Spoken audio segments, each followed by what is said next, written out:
I'm back at the Straw Bale ADU project, and we have straw.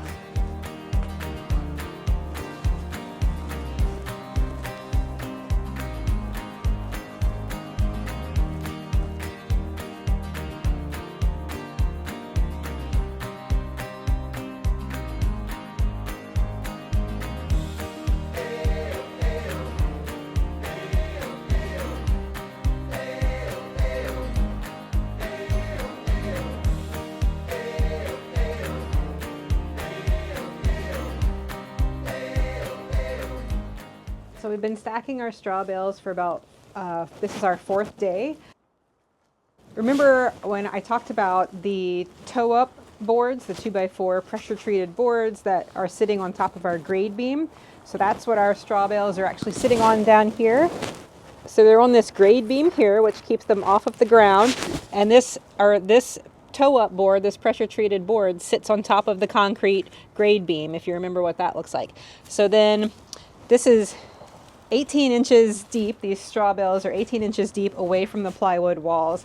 So that's providing us an R30 insulation, which is going to be really good insulation. It's nice and tight and cozy. And we are stacking these so that they are interlocking like you would bricks. So we're trying not to repeat seams or anything. This is a little corner here, and what will happen when we are done is we'll probably come back with a hedge trimmer or something and kind of create like a soft rounded corner on this. Really, the options are limitless on what kind of shapes and things that we can create with straw bale.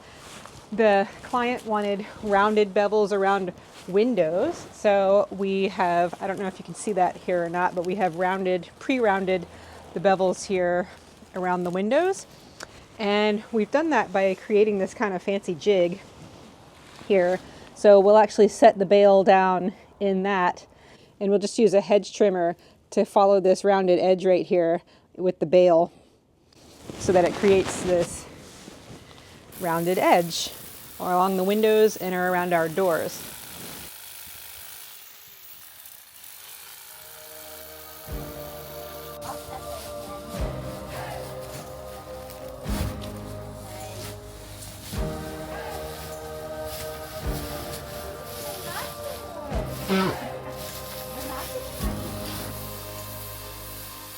We're using electric chainsaws to actually create the notches in the straw bales. So we have to notch the straw bales to go around the studs that are in the wall.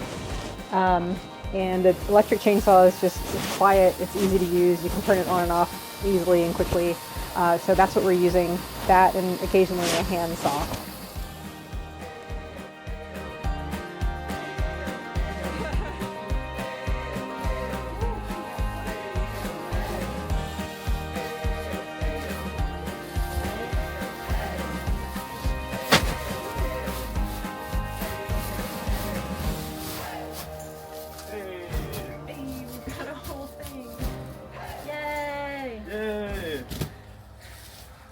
As we started to go up in rows with our straw bale, the straw has a tendency to want to sort of lean away from the plywood wall and into the room. So with each row, we made blocking out of 2x4s or 1x4 or even plywood sometimes that wedged between the studs, and we would hammer it down on top of the straw bale to sort of like anchor the straw bale in against the wall.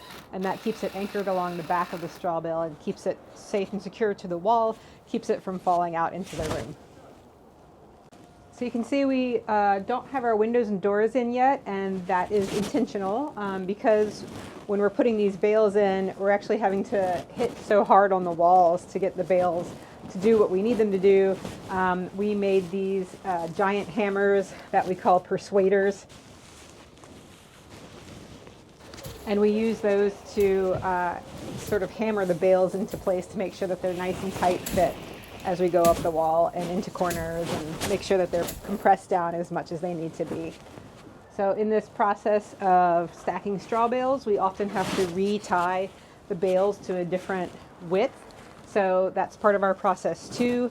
We measure how big a bale needs to be, and then we use a baling twine and a half hitch and a trucker's knot to retie the bale to the size that we need.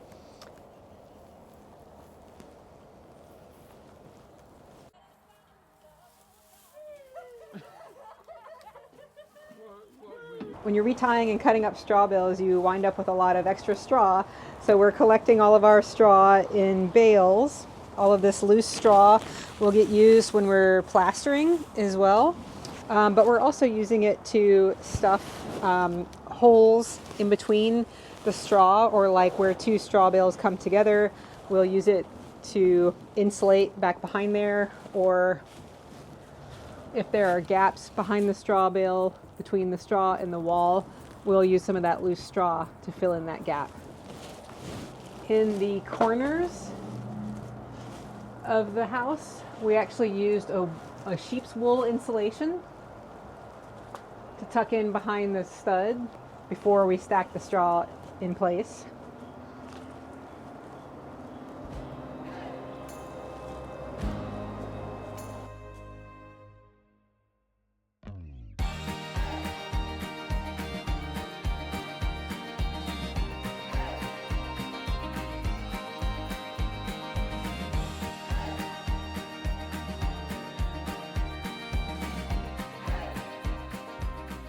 So we're starting to get up to our top row here, the very last row.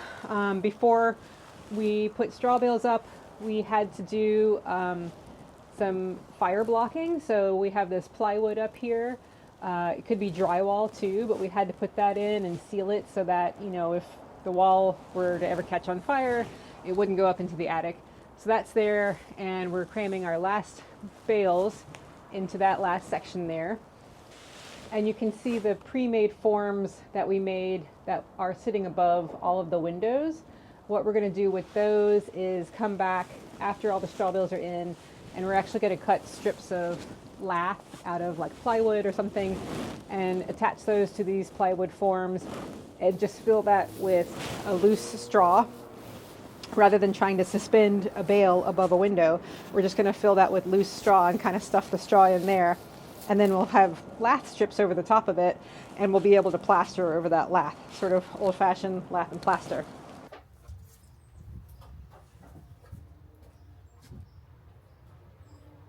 So when we're all done with the stacking, what we'll do is we'll come back with a hedge trimmer and trim off some of these uneven bales, just to make sure that we're creating like a straight plane here. And we'll trim up some of this rounded edge and give it a little bit more consistent shape all the way across the windows. And we'll do some notching in places where she might want some little niches for like shelving, and where we're going to put a truth window. So it's going to be a messy, fun job, but it's kind of just fun to start to create the shapes of the house.